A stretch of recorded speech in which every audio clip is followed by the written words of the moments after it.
Hi, so my name is Keown, and in the world of acupuncture I'm kind of semi-famous in that I've got a book out explaining how chi and channels and acupuncture can be explained. But what I'm also very interested in is how our health system is broken and how we can fix it. And this is really relevant to the UK. I don't know much about the US health system. It's a different model. It basically works more on a payer pays basis, and it's kind of in flux anyway. But in the UK, we've got a single payer system, the NHS, and sadly it's really broken at the moment, and it's got some really good features, the NHS, which mean that it should be kept in essence. Some of the features of the NHS just make it a really amazing system. And the primary one, in fact the overriding feature that is the reason the NHS is still in existence now, is the simple fact that there's no incentive to overtreat in the NHS. So in other words, when you go and see a doctor in the NHS, that doctor actually kind of wants to limit the amount of work he does, because he doesn't get paid according to how much work he does. Rather, he gets paid according to how many hours he's there. And so if you go to him and say, I've got this problem, the doctor will almost all the time just give you the genuine best thing for that problem. Now sometimes he might be limited by his budget, but even in those cases he'd probably be honest and say, well, look, there's a better treatment, or possibly a better treatment, but you'd have to pay for it. And then that's a decision you can make. But that's a different issue. See, this is the thing that people don't understand about the NHS. And I'll come back to again and again. The solution is not just to simply throw more money at it. Money is part of the problem, but fundamentally there are three great kind of flaws in our model of the NHS at the moment, and there is one great benefit, and that is that there's no incentive to overtreat. And the three great flaws within it are the fact that there's no responsibility on patients. So patients can be told stop smoking, lose weight, exercise more, and they can just go away, do whatever they like, come back a week later and they'll get exactly the same treatment for free. That is a big problem. It's basically a breakdown of a social contract.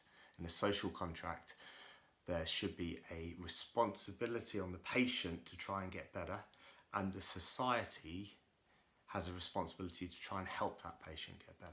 But in the NHS, that contract is completely unbalanced, to the point where society says, we'll do everything for you to make you better, and the patient has to do nothing. So that's the first flaw. The second flaw is the fact that there is this ridiculous relationship between the industry and the NHS. So the drug companies that make the drugs basically also decide NHS policy. Now how they do this is through buying off the professors, and then the professors then advise the government, and the drug companies will also buy off the government as well. And as a result of that, the NHS almost always will adopt a policy that the drug companies effectively are pushing. And this is where doctors have failed, because doctors should be the gatekeepers that stop this kind of corruption occurring. But actually the drug companies are clever, and they also worked out ways to buy off the doctors as well, very subtly. Most doctors aren't even aware that they're being bought off. They just think they're doing this for the benefit of the patient, but they're given bonuses. A lot of GPs are given bonuses. So that's the second thing. You just have to completely break this link between drug companies and NHS policy. Yeah, and you can do that easily. You just say nobody advise on NHS policy who is taking or has taken the last 5 minute drug company money. Very easy to find. I, for instance, have never done it. And any good, diligent, intelligent doctor can look at the evidence, can look at the research papers and come to good conclusions. You don't necessarily even need to be a professor, especially nowadays with the internet.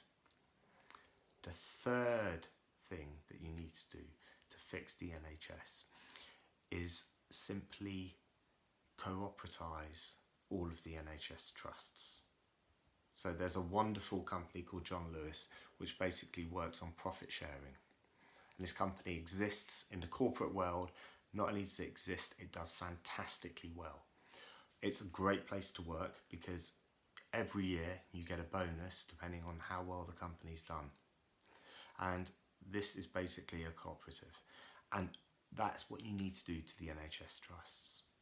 If you do that, within just a few years, the huge tranches of middle management that do nothing in the NHS will disappear, because the cooperative run trust will quickly work out that these individuals just don't contribute anything. And as soon as you start profit sharing, people will en masse squeeze these jobs out.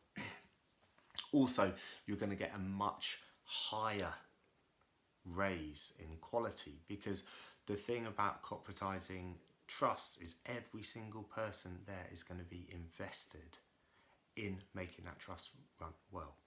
And what that means is when you're invested in a company running well, you get invested in your clients, your patients. That's another issue, is why patients aren't really clients, but anyway. But you get invested in your patients, and fundamentally that is what a hospital is about. It's about its patients. It's not about these quality targets that have become a proxy. It's about patients. So those three simple things will help transform the NHS, and we can keep that system where there is no incentive to overtreat. We can still keep that system, and that is the heart, that is the beauty of the NHS.